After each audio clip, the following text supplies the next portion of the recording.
1 week season.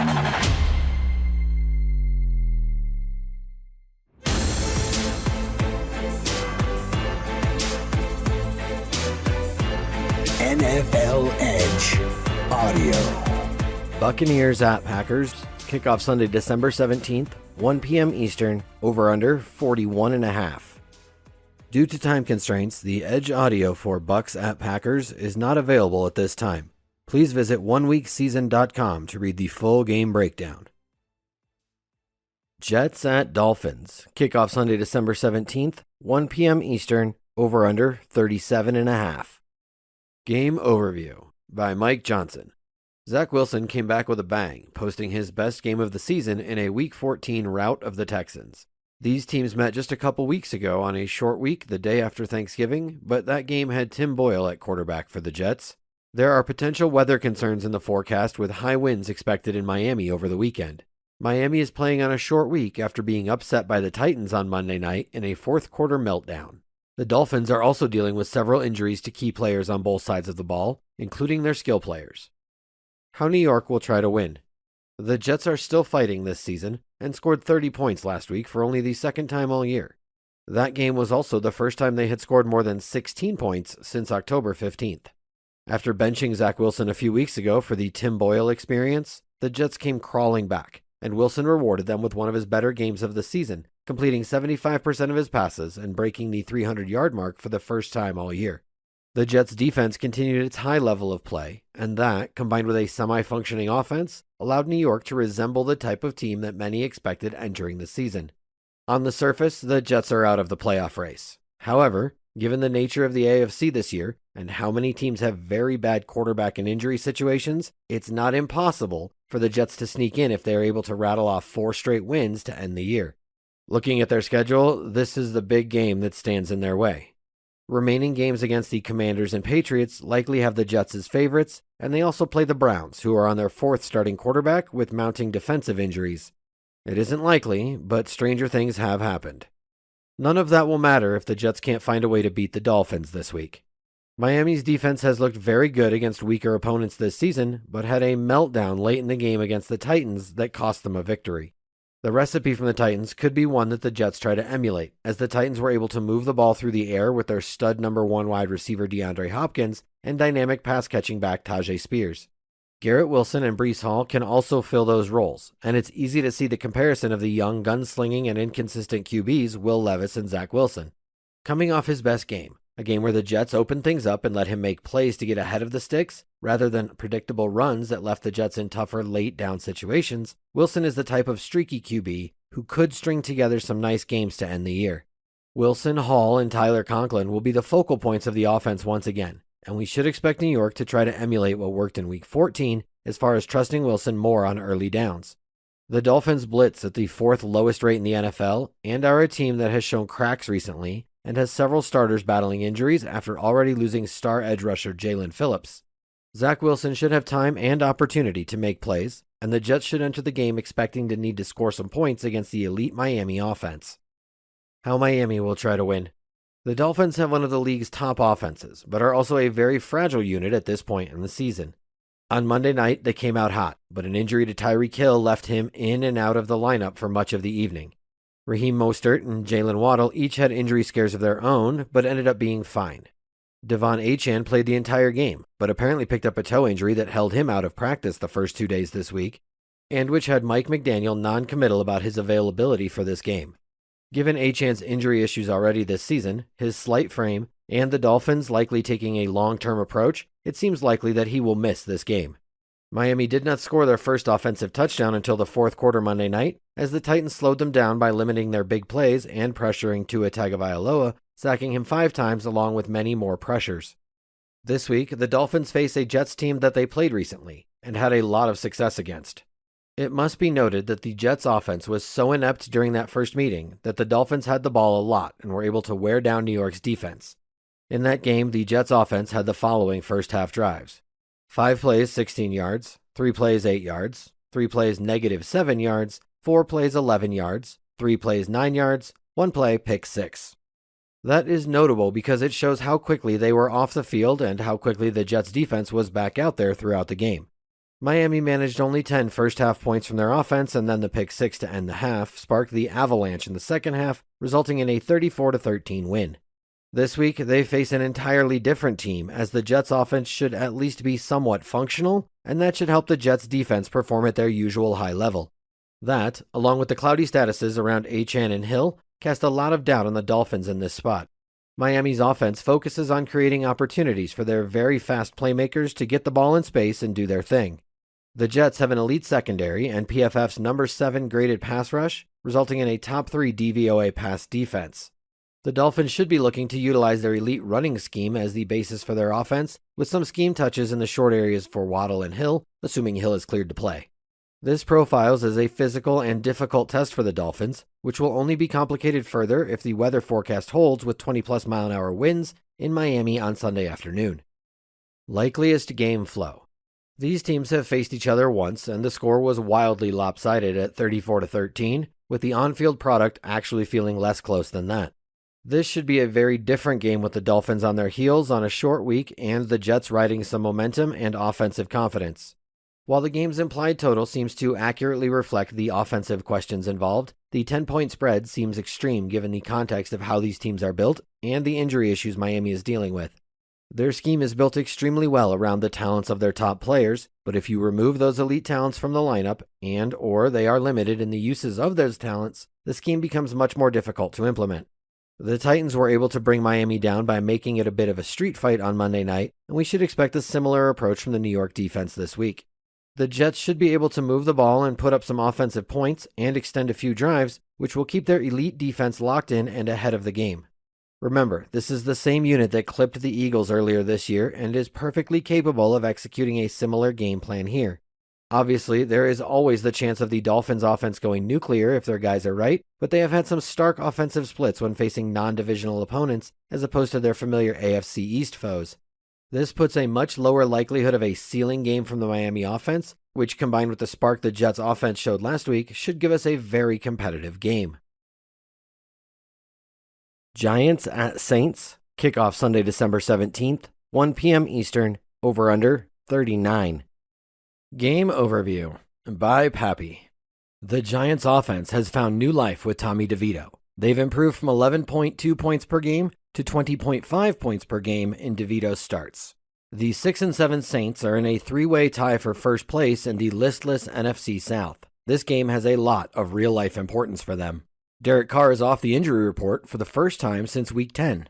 Alvin Kamara and Saquon Barkley are the engines that drive their offenses, and both defenses are weaker against the run than against the pass. The Giants' passing game is cheap, but they draw a tough matchup against a Saints defense that has forced opponents to the ground. How New York will try to win. The 5-8 Giants come into Week 15 riding a 3-game win streak. It seemed almost impossible that the Giants could win 3 straight a month ago. They were sporting the lowest total points and worst point differential in the league, dubious distinctions which now belong to the Patriots and Panthers. Enter Tommy Funny Like a Clown DeVito. After getting stomped by Dallas, who looks like the best team in the league, DeVito breathed new life into the left-for-dead Giants offense. The Giants have averaged a pathetic 11.2 points per game in games DeVito hasn't started, compared to 20.5 points per game with him under center. Those games have come against Dallas, Washington, New England, and Green Bay.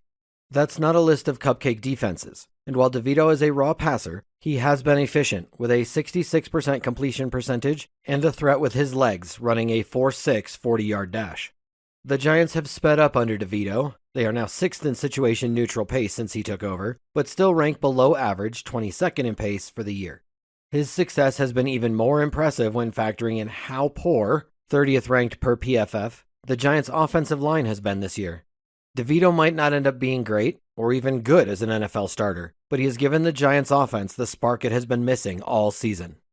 Brian Daboll might not have been as sharp as he was given credit for after coaching Josh Allen, but he is generally an above-average offensive mind who is willing to attack his opposition's weaknesses. The Saints have been difficult against the path, ranking 9th in DVOA, but beat up on the ground, ranking 24th in DVOA.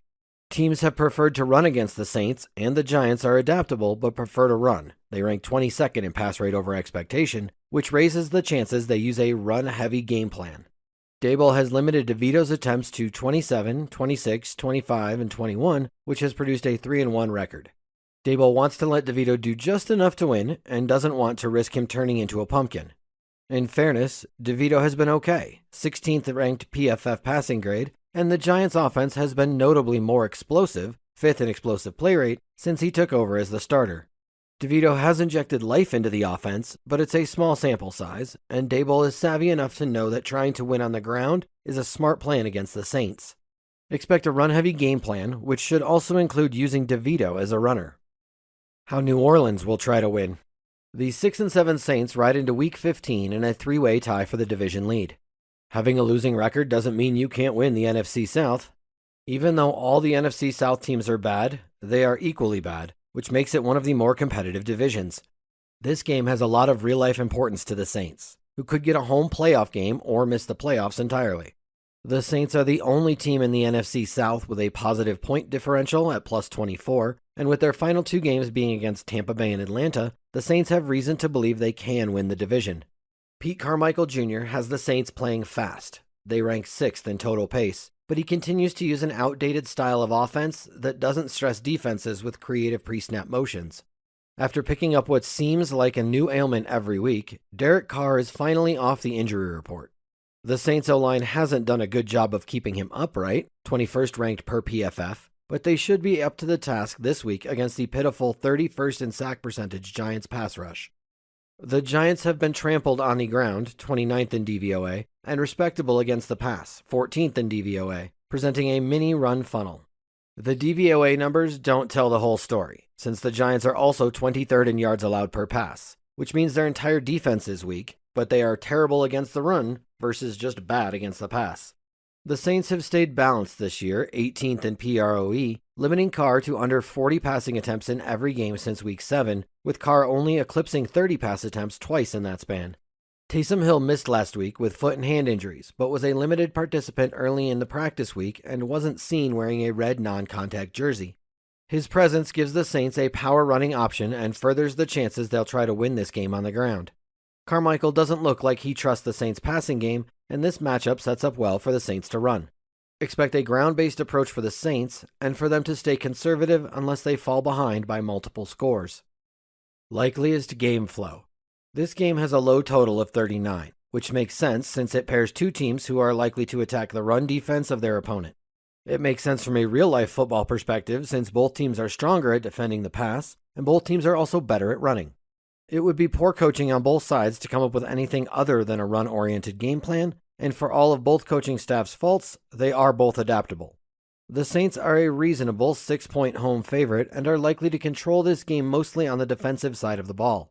DeVito has been fun, but it's tough to keep making heroic escapes from the pocket in the NFL. The Saints should be able to contain the Giants' offense and find enough success moving the ball on the ground that they comfortably run out the clock up a touchdown in the fourth quarter.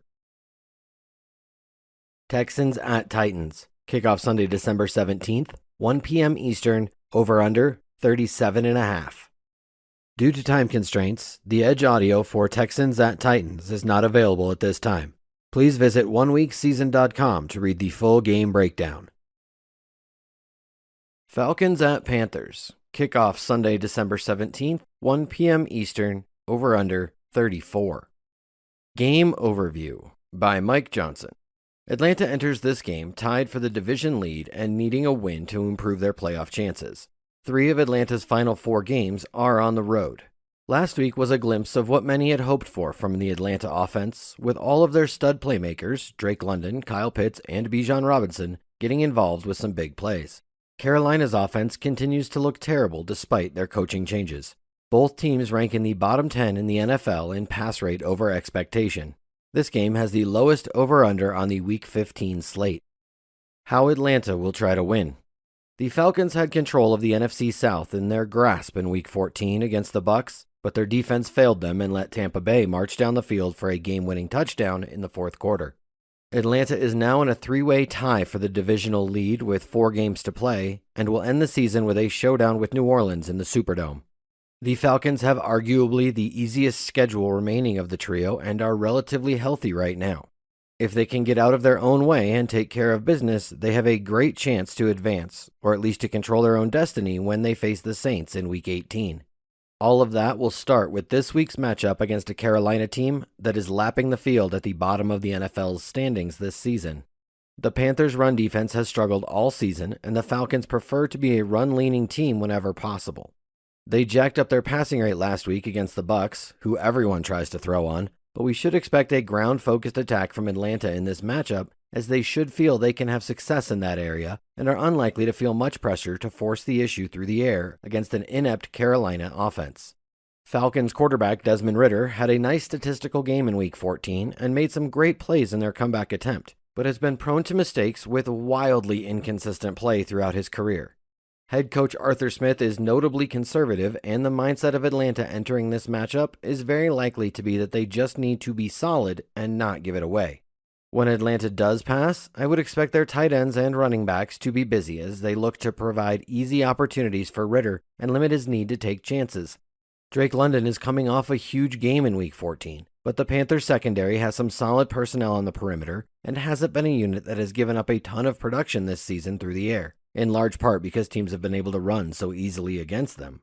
Carolina plays zone coverage at the third highest rate in the league and is likely to be most susceptible on short hitch routes and slants that attack holes in the zones, as well as in the flats on screens and checkdowns, making Kyle Pitts, Jonnu Smith, and Bijan Robinson likely to be heavily involved in the low-volume passing attack. The Falcons are dead last in the NFL in pass rate over expectation and are facing the NFL's 32nd ranked run defense by DVOA. We don't need to overthink how Atlanta will approach this one. How Carolina will try to win. The Panthers have not scored 20 points in a game since October 15th when they lost 42-21 to the Dolphins. They have the NFL's worst passing offense, and their running game has not been overly impressive either. The Panthers' offense has issues everywhere, starting up front with an offensive line that ranks 30th and 27th in PFF pass blocking and run blocking grades, respectively. Pairing that with an undersized quarterback who lacks arm strength and a pass-catching core devoid of difference makers has been a disaster for Carolina, as they have looked like a JV team playing up against the varsity for the better part of the 2023 season. Carolina ranks 24th in the NFL in PROE, and since making their coaching change, they play at the lowest situation-neutral pace in the league.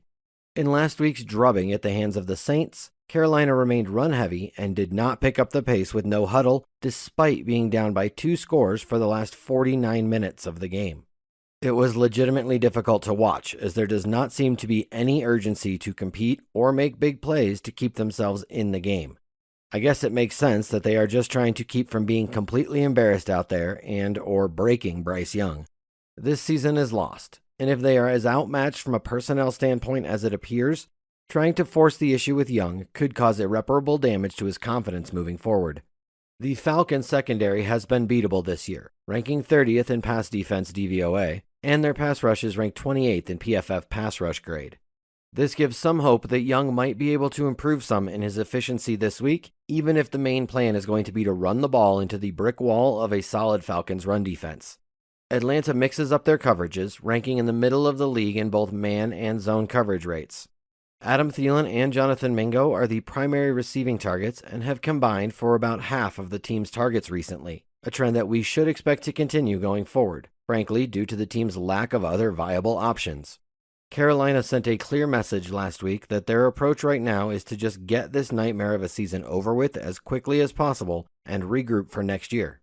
We should expect another methodical and conservative game plan that likely stays the course regardless of game script. Likeliest game flow.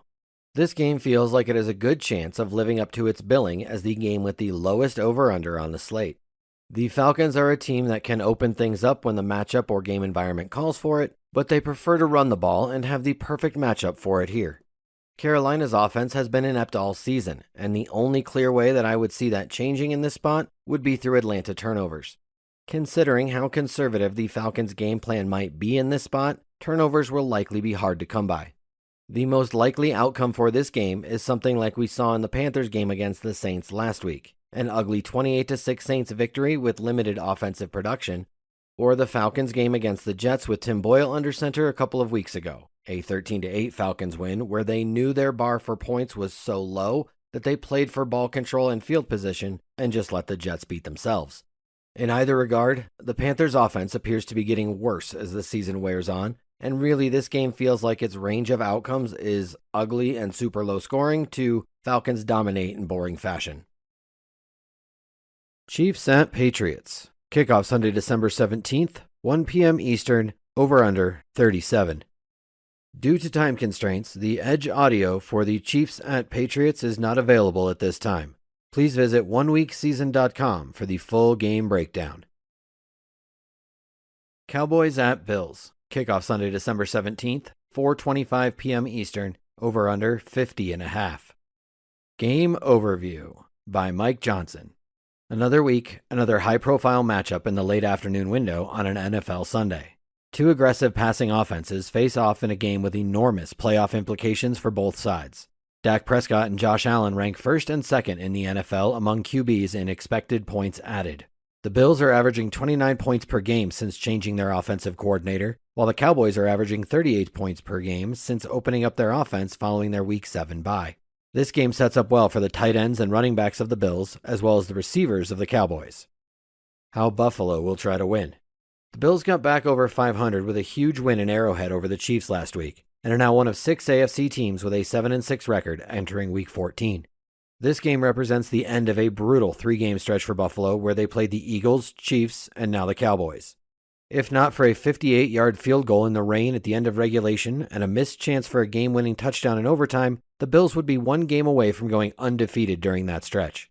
The Bills have looked far more efficient offensively for most of their 3 games since firing offensive coordinator Ken Dorsey, averaging 33 points against the Jets and Eagles before starting the Chiefs game with 2 early touchdowns. The Chiefs were able to slow them down after that, holding them to no touchdowns and 2 field goals in the final 40 minutes of the game. This week, the Bills face a Dallas team that has been lights out offensively since opening up the playbook and relying on Dak Prescott after their Week 7 bye. The Bills have come out swinging in each of the last 3 weeks, and we should expect a similar approach this week. Dallas plays man coverage at the 4th highest rate in the league and ranks 7th in PFF coverage grade, as their secondary has been lights out for much of the season. This is a similar situation to last week when they faced a Chiefs team that plays a similar amount of man coverage and is very good against perimeter receivers.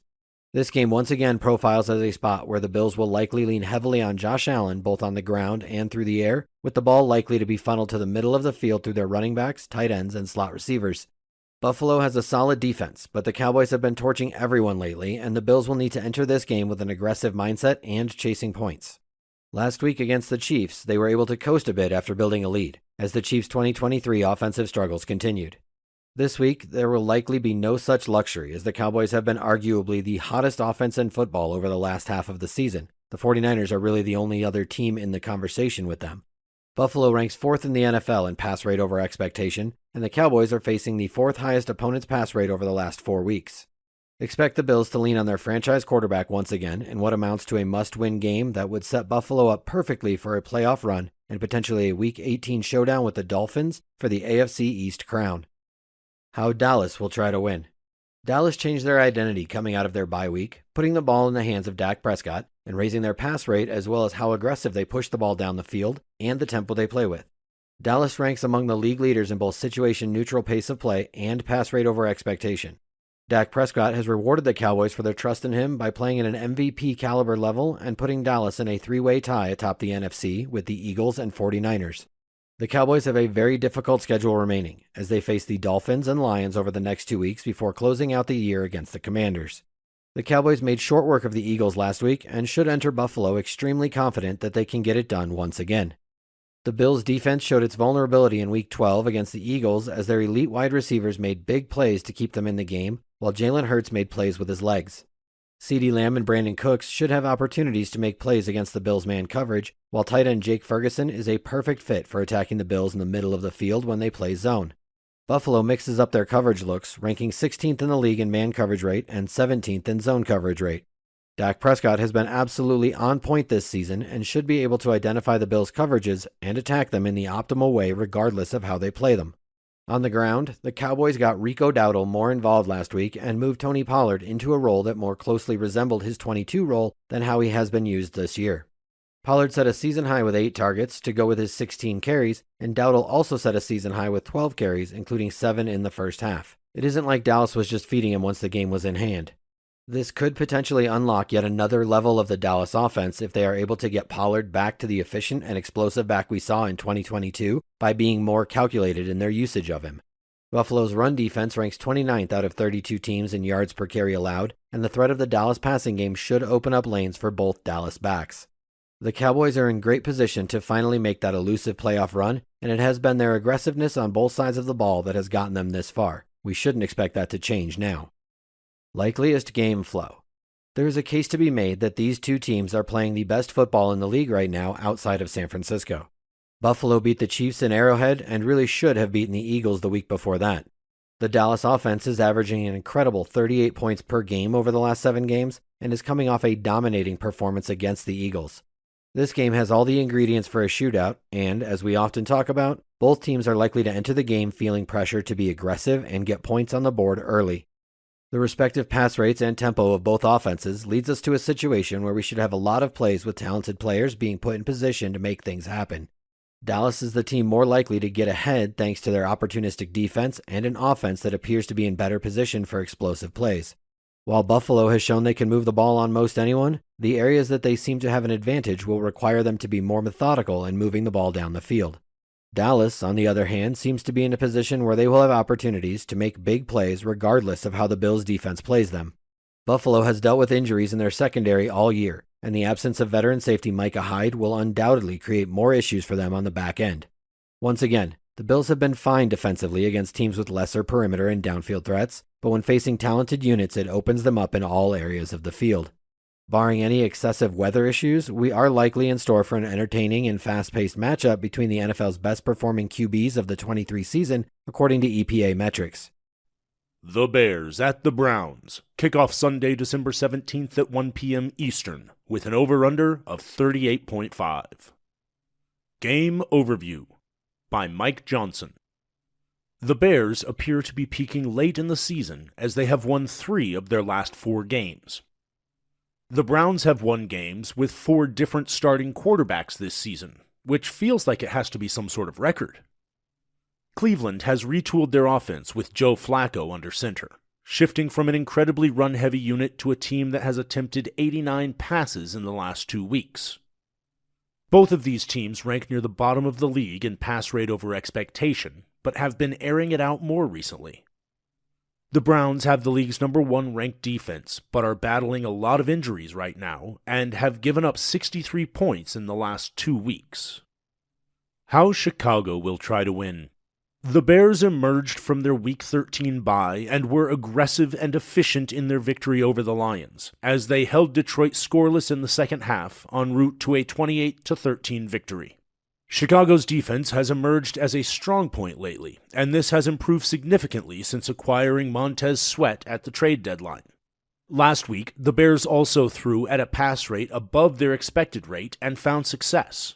Their offense is starting to click, as Justin Fields has found a groove late in the season once again. The Bears have also started calling more designed runs for Fields since his return from injury, which opens them up to more potentially explosive plays and opens running lanes for the running backs, and holds linebackers on play-action concepts. All things considered, the Bears are a much more formidable team at this point in the season than their 5-8 record would indicate, as they have won 3 of their last 4 games, with the lone loss coming to the Lions in Week 11, a game in which Chicago held a 12-point lead with 4:15 remaining. Fields' primary pass-catching targets are DJ Moore and Cole Kmet, with Moore operating as one of the top receivers in the league with Fields under center. Last week, the Bears gave Moore some extra usage in the running game in a Deebo Samuel-type role as they experimented with new ways to get the ball in the hands of their best player. The Browns play man coverage at the highest rate in the league and will give Moore some chances to make plays down the field. It will be important to watch the status of many key Browns defensive players, as Cleveland's injury report is littered with difference-making players from their secondary and pass rush. While the Bears' offensive game plan will certainly center around the talents of Fields and Moore, their backfield will not be ignored completely. We should expect 3 backs to be involved, which limits the expectations for each of them individually. But Chicago should be able to move the ball a bit and sustain drives on the ground to an extent because of the lanes that Fields and the Bears' scheme open up. Ultimately, the Bears' offense may come crashing down to earth if the Browns' defense is reasonably healthy. But there is some potential for a big offensive showing if things break a certain way later in the week. Cleveland has surrendered 92 points over the last 3 weeks and gave up 31 to the Ravens and 38 to the Colts earlier this season.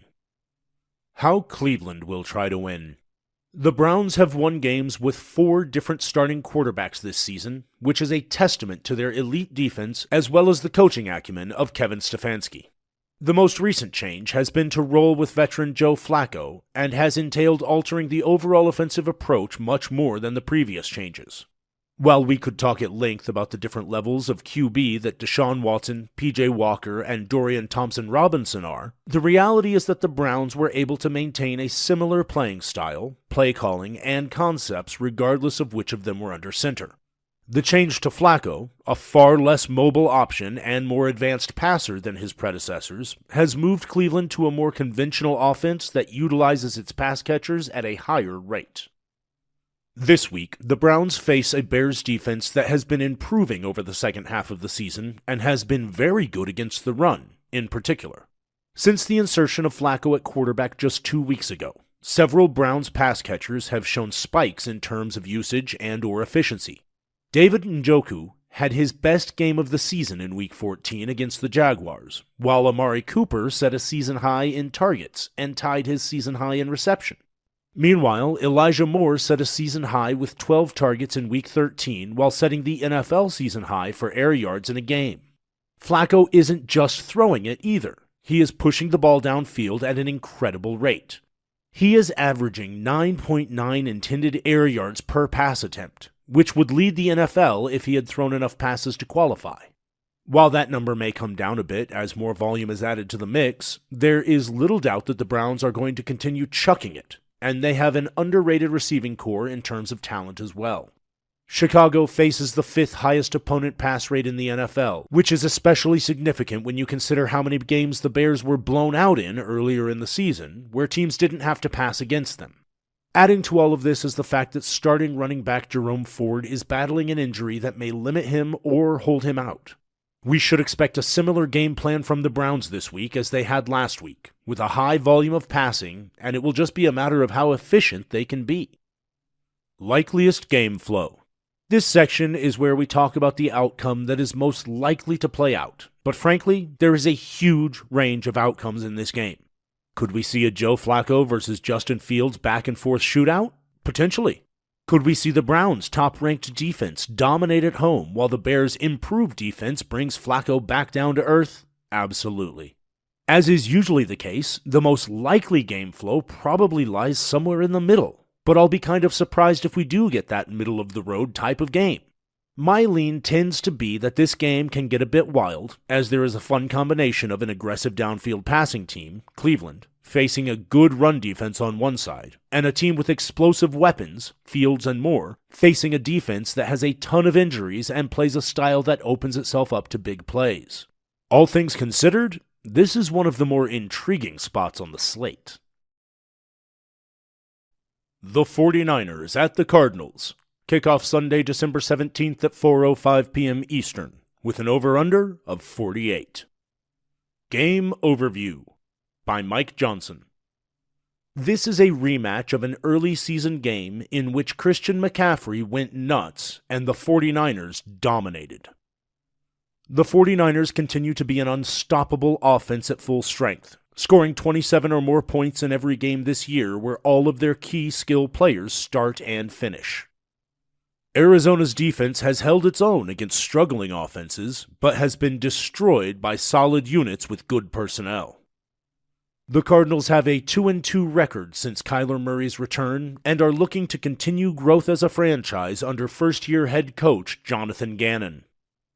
Trey McBride has emerged as the top receiving threat for Arizona and is becoming one of the top tight ends in the league. How San Francisco will try to win. From my Week 2 NFL Edge write-up on the 49ers, quote, For most teams, when people are evaluating how they play, it is common to reference their run-pass splits and their tempo. To me, the 49ers are a different animal altogether. The way this team is built schematically and personnel-wise, it feels more like a basketball team than a football team. Let me explain. There are 5 players on a basketball court. In football, the offense has 11 players, but 5 of them are offensive linemen who can't touch the ball, which leaves 6 players to share the rock. Quarterback Brock Purdy rarely, if ever, runs the ball, and the 49ers basically ignore one of the 5 remaining players, whoever is in as their second tight end, third wide receiver, or second running back. This leaves a situation where one of 4 players, Christian McCaffrey, Deebo Samuel, Brandon Ayuk, or George Kittle, is touching the ball on basically every play for them. To illustrate my point, in the first 3 quarters of the 49ers' season-opening win with Pittsburgh, one of those 4 players touched the ball on 48 of the 53 offensive plays that didn't end in a sack. Brock Purdy is the point guard of this basketball team, and Christian McCaffrey is going to get the most shots. But the balance here is not about run versus pass as much as it is about the fact that they have 4 game-breaking players you have to account for at all times." End quote. Here we are in Week 14, and nothing really has changed.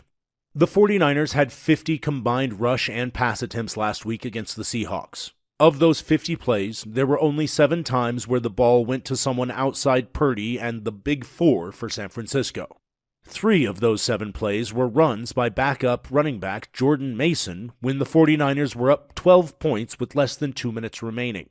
Suffice it to say that the 49ers are going to continue rolling this way for a while. This week, the 49ers travel to play an Arizona team that they already destroyed once this season. Arizona's defense ranks 31st in the NFL in DVOA and has been an equal opportunity unit this season, ranking bottom 5 against both the run and the pass. The Cardinals have been notably awful against elite and dynamic running backs, surrendering 2 of the 5 biggest running back games of the season to CMC and Kyren Williams. This seems to set up as a CMC smash spot, although it is impossible to rule out the 49ers passing game pieces scoring the touchdowns as well. Arizona plays a relatively conservative style of defense, ranking bottom 5 in the league in blitz rate and top 5 in the league in zone coverage rate. Deebo Samuel and George Kittle are theoretically the top options against zone coverage from a schematic standpoint, but Brandon Ayuk also ranks top 5 in the league in fantasy points per route run against zone. And we've seen backs smash in Arizona in the passing game as well. So really, it's just a great matchup for the entire 49ers offense. In any regard, the 49ers have scored 27-plus points in every game where they were fully healthy on offense. And this week, they are healthy and facing a very bad defense. They should enter this game with their usual game plan and ride their studs to another 4 or 5 touchdown performance. How Arizona will try to win. Kyler Murray's presence is the biggest difference for this game compared to the first meeting. The last time these teams met, Josh Dobbs was the quarterback for the Cardinals, and we have since seen him get traded and implode in Minnesota as well. Murray hasn't been a world beater, but he has definitely changed the feel around this team since his return, and he is moving extremely well and making plays with his legs. The Cardinals are 2-2 since he came back from last season's ACL tear, and both of those wins are against teams who are in the thick of the playoff race, so it's not like they just picked off a couple of bottom feeders. Even one of their losses was somewhat impressive, as they only lost by a score of 21-16 against the upstart Texans, and this was prior to all the recent Texans injuries. Unfortunately for the Cardinals, this week marks a massive step up in competition as they face what is widely considered to be the best team in the NFL right now. The 49ers rank first in the NFL in offensive DVOA and 4th on defense. As noted earlier, the 49ers offense is as close to a sure thing as you will find for 30-plus points in most weeks, as long as they stay healthy and considering the struggles of the Arizona defense. Arizona will likely have to face that fact eventually, but may try to lean on James Conner and their running game early on to slow the game down and get into halftime with the score at least in a manageable spot.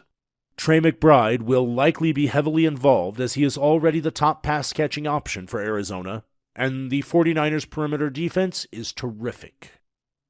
Likeliest game flow. As often happens with the 49ers games, this game will likely end up with a lot of points on the scoreboard and tilted heavily in their favor.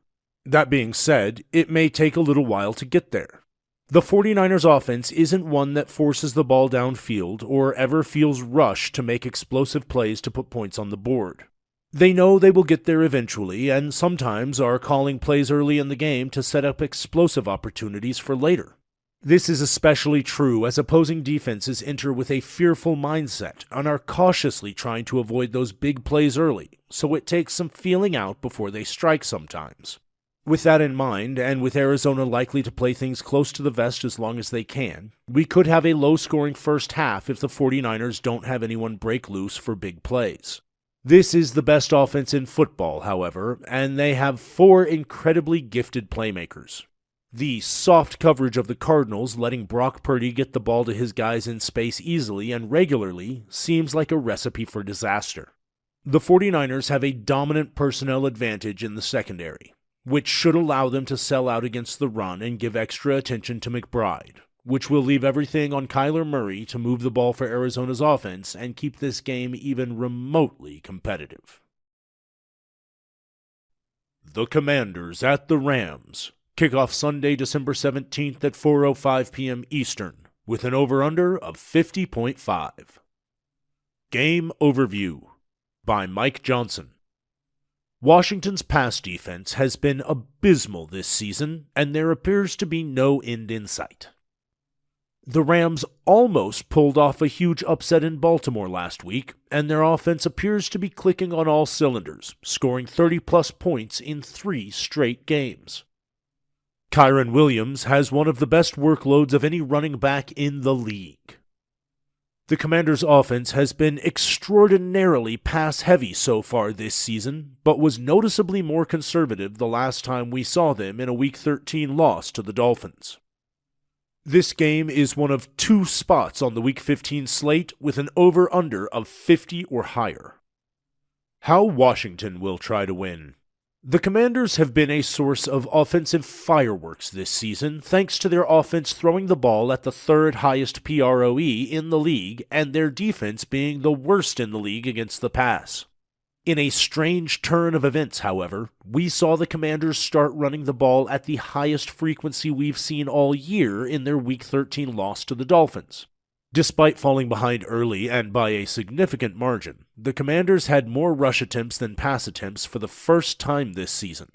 The thing that made that decision even more head-scratching was the fact that starting running back Brian Robinson left the game in the first half with a hamstring injury. A pass-heavy team that trailed by 3+ scores for the last 40 minutes of the game and lost its starting running back turns into a run-heavy unit. Just when you think you've got the NFL figured out, something like that happens and all you can do is shrug. Zooming out, it does make a bit of sense, as there was rain in the game and the field was not in great shape. If the Commanders felt like things were beyond the point where they could make a comeback, maybe they just decided to move on and get out of there and into their Week 14 bye. Coming out of their bye, Washington faces a Rams team that is in the thick of the NFC playoff race and has been rolling offensively in recent weeks. Brian Robinson's status is in doubt for this matchup, and Washington should be expecting to need a lot of points to have a chance in this one.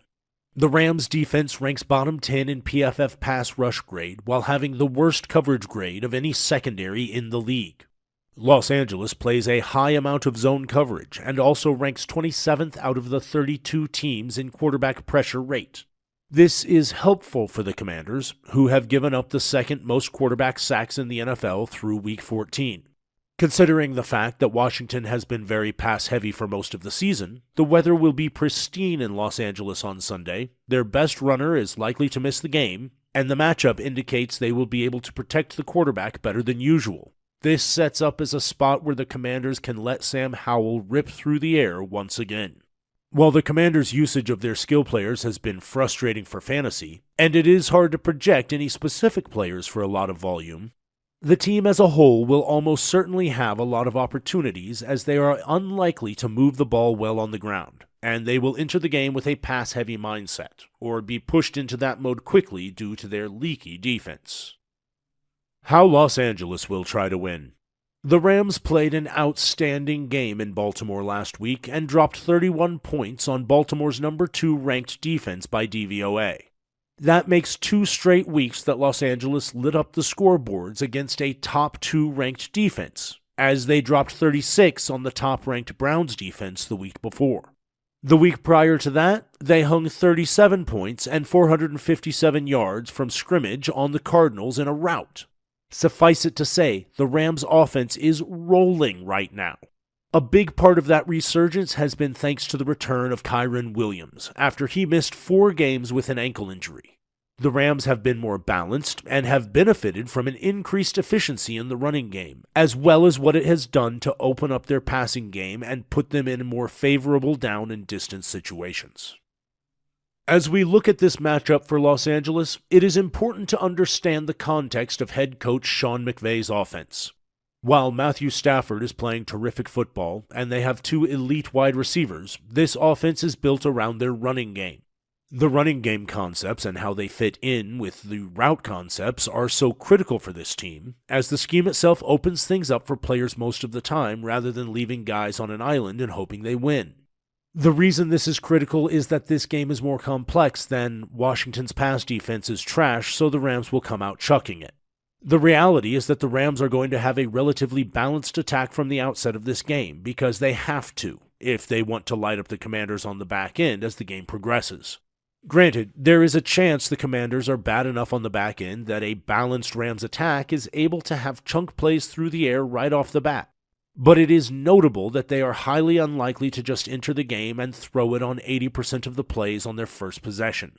As far as usage goes, Williams, Cooper Kupp, and Puka Nacua are unquestionably the cornerstones of this offense, and rookie tight end Davis Allen took on a big role last week in the absence of Tyler Higbee.